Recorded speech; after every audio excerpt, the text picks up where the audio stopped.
El 15 de junio de 2025 fue la última vez que Alma fue vista con vida en la Ciudad de México. Días después, la explicación cambió, pero las dudas crecieron. Solo queríamos saber dónde estaba Alma. Nada más. Lo que nadie imaginaba es que la respuesta estaba más cerca de lo pensado. Oculta, sellada y esperando ser descubierta. 14 de agosto de 2025. Calle Zempoala 104, Colonia Narvarte Oriente. Policía y Fiscalía realizan una inspección en una obra en construcción. Nada indicaba que ese lugar ocultara algo fuera de lo común. Hasta que el perro se detuvo. No avanzó, no retrocedió. Comenzó a rascar una pared. Ladraba, insistía, como si algo o alguien intentara salir. Los oficiales no entendían qué estaba señalando, pero el animal no se movía, una y otra vez, el mismo punto. Cuando decidieron abrir la pared, lo que encontraron superó cualquier hipótesis inicial. Dentro del muro había restos humanos, ocultos, sellados, en estado de descomposición, invisibles durante semanas. ¿Quién era esa persona? ¿Cómo terminó ahí? ¿Y por qué nadie notó su ausencia a tiempo? La neta, era algo difícil de ver. No nos imaginábamos encontrar algo así en ese lugar. Cuando el perro empezó a rascar, como que ya lo había sentido desde antes. Fue algo que no me puedo sacar de la cabeza, la verdad.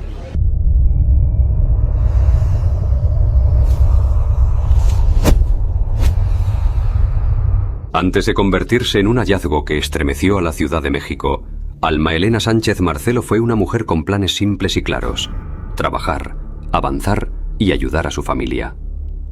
Tenía 29 años y había llegado a la capital desde su natal Chiapas. Como miles de personas cada año, Alma buscaba en la metrópoli las oportunidades laborales que su estado de origen no le ofrecía. Quienes la conocían la describen como una mujer reservada, constante y profundamente responsable, alguien que no dejaba cabos sueltos en su vida cotidiana. Alma no era una persona que desapareciera así sin decir nada, o sea, no. Ella siempre estaba en contacto, siempre nos decía dónde estaba, qué andaba haciendo. Era como el motor de la comunicación en la familia, ¿sabes? Siempre estaba ahí. El 15 de junio de 2025, Alma fue vista por última vez en las inmediaciones de la colonia 10 de Mayo, en la alcaldía Venustiano Carranza. Ese día no hubo señales de alerta inmediata, no hubo gritos, ni llamadas de auxilio, ni motivos aparentes para que su círculo cercano sospechara que algo andaba mal. Sin embargo, con el paso de los días, la comunicación que solía ser diaria se volvió intermitente. Luego, sobrevino el silencio absoluto. Un silencio que no encajaba con la personalidad de Alma.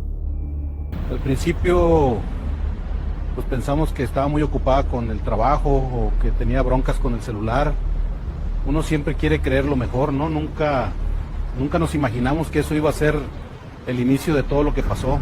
La familia intentó localizarla por todos los medios posibles. No hubo respuestas en hospitales, ni registros de un viaje de regreso a Chiapas, ni señales de un cambio de residencia. Alma simplemente parecía haberse desvanecido en la inmensidad de la Ciudad de México. Fue hasta agosto de 2025 cuando la desesperación superó a la esperanza y la familia decidió acudir ante las autoridades para formalizar una denuncia por desaparición. En esta primera etapa, la investigación se enfocó únicamente en los protocolos de localización de la persona. Se revisaron sábanas de llamadas, movimientos básicos, lo que normalmente se hace en estos casos, pero el rastro de Alma Elena se corta de golpe en junio. Ahí es donde... 7 días después de que se activaran los mecanismos de búsqueda, una inspección de rutina en una obra en construcción de la colonia Narvarte Oriente, alcaldía Benito Juárez, cambió el curso de la historia. Fue un perro binomio de la policía quien detuvo su marcha frente a un muro específico de la planta baja. El animal rascó la superficie gris y sólida, detectando el rastro de la muerte a través de las capas de cemento y grava. Fue esa señal, y no una confesión, lo que obligó a los peritos a tomar una decisión drástica: romper el concreto sólido para buscar lo que alguien se había esforzado tanto en esconder. Al golpear el muro, el concreto cedió para revelar el horror. No mames. Dentro de la cavidad, envueltos en la oscuridad de la estructura, se localizaron restos humanos que coincidían con las características de la joven chiapaneca. La precisión del ocultamiento sugería que quien lo hizo conocía perfectamente los tiempos de secado del material y los puntos ciegos de la construcción. No fue un hallazgo casual, hubo una intención clara de que ese cuerpo formara parte de la cimentación del edificio para siempre. Si no hubiera sido por el marcaje del canino, ese muro se hubiera pintado y terminado, sepultando la evidencia bajo toneladas de vivienda terminada. El hallazgo confirmó los peores miedos de la familia Sánchez Marcelo. Alma Elena no se había ido. La habían convertido en parte de la obra en la que ella misma trabajaba para progresar. Ahora, los detectives se enfrentan a una nueva y perturbadora realidad. ¿Quién tenía acceso a la mezcla de cemento y a los muros en las horas posteriores a la desaparición?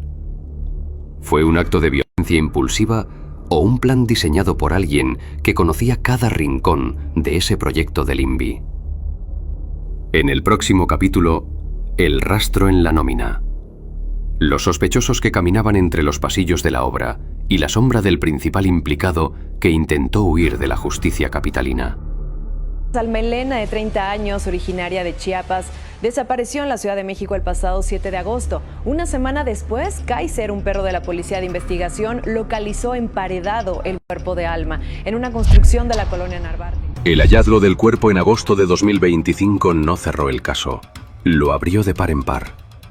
A partir de ese momento, la investigación dejó de ser una búsqueda de persona desaparecida para convertirse en un expediente de feminicidio. Cada hora previa contaba. Cada declaración dada por los trabajadores de la obra fue pasada por el filtro del ácido. Las autoridades ya habían estado en el edificio de la calle Anaxágoras días antes. Cuando la familia de Alma Elena, originaria de Chiapas, logró que se activara la denuncia formal el 7 de agosto, la Fiscalía de Investigación y Persecución de los Delitos en materia de desaparición forzada comenzó a rastrear el rastro digital. Los datos de las antenas de telefonía, BTS, fueron demoledores. El dispositivo de Alma nunca abandonó el perímetro de la construcción. La sábana de llamadas y el GPS del equipo no mentían. No había una trayectoria de salida, el teléfono murió dentro de las coordenadas del edificio. Eso fue lo que nos dijo, que Alma no se había ido por su cuenta. Con esa certeza, la mirada se clavó en la obra. Se entrevistó a los albañiles y al personal de seguridad.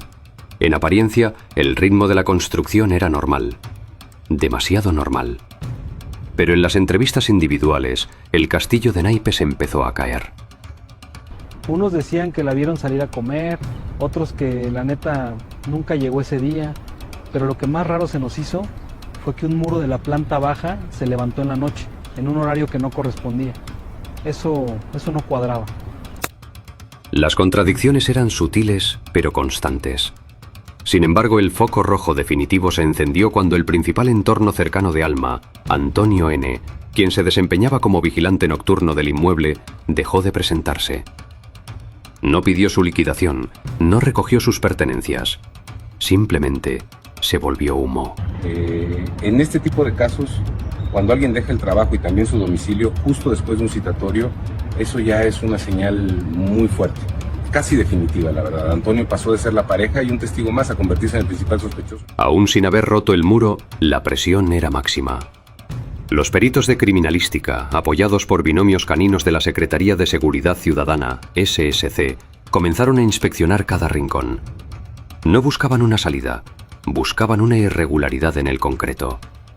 Y fue ahí, en una columna que no debía estar ahí, donde el cemento aún fresco reveló la verdad.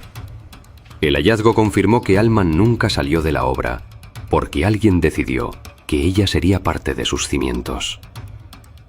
La investigación avanzaba, pero el culpable ya le llevaba días de ventaja a la justicia. Mientras la ciudad se indignaba por el hallazgo, una pregunta quedaba en el aire. ¿Cómo pudo un hombre levantar una tumba de cemento en medio de una obra activa sin que nadie, supuestamente, viera nada? La verdad no salió de inmediato. Primero fueron los indicios, luego las grietas y finalmente la confesión silenciosa de una columna sellada con prisa. Con el hallazgo del cuerpo de Alma Elena Sánchez Marcelo el 14 de agosto de 2025, la investigación en la colonia Narvarte dio el giro más oscuro posible. Los peritajes forenses confirmaron el horror. Alma llevaba cerca de 2 meses en ese lugar. La reconstrucción técnica determinó que fue silenciada a mediados de junio de 2025. El muro que la ocultaba no era parte del diseño arquitectónico. Era una tumba improvisada con cemento de baja calidad, levantada en la soledad de la noche. La verdad es que era tosco, no seguía la línea de construcción normal de la planta baja. Se notaba que fue una intervención posterior, usaron material de la misma obra como si alguien hubiera querido tapar. La cronología se volvió nítida para los investigadores. La persona que tenía las llaves, la que conocía los ángulos muertos de las cámaras y la que podía trabajar el cemento sin levantar sospechas, era el vigilante. La huida del sospechoso fue su mayor error. Dejó su puesto aquí en la Narvarte, cortó toda comunicación, pero su rastro digital nos llevó directo hasta la costa. Tras 49 días de huida, el 2 de octubre de 2025, la Policía de Investigación capturó a Febronio N. en el estado de Veracruz. A pesar de estar acorralado, el sospechoso mantuvo un silencio absoluto. No hubo arrepentimiento, no hubo detalles del motivo, ni una sola palabra que explicara sus últimas horas con Alma.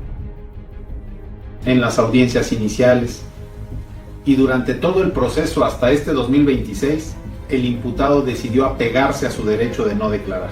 Pensó que sin su confesión no iba a haber caso, pero no tomó en cuenta que la tecnología... Cuando lo interceptamos en Veracruz, él ya sabía que el rastro de la obra en Anaxágoras lo había terminado por condenar. Ya no había mucho que discutir. La evidencia, el ADN y la geolocalización, eso ya era irrebatible. Ante su silencio, la Fiscalía presentó la confesión técnica.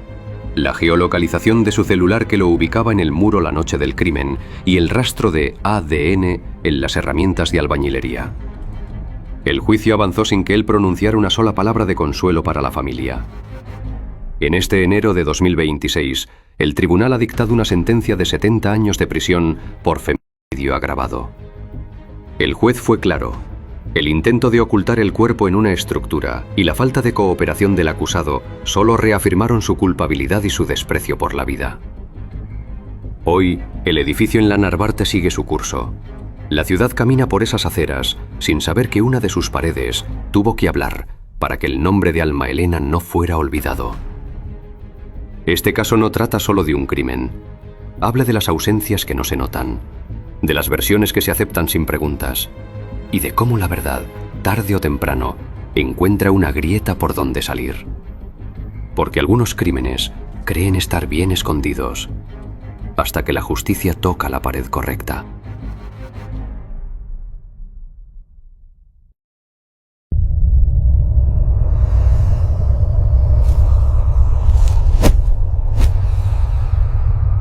El 15 de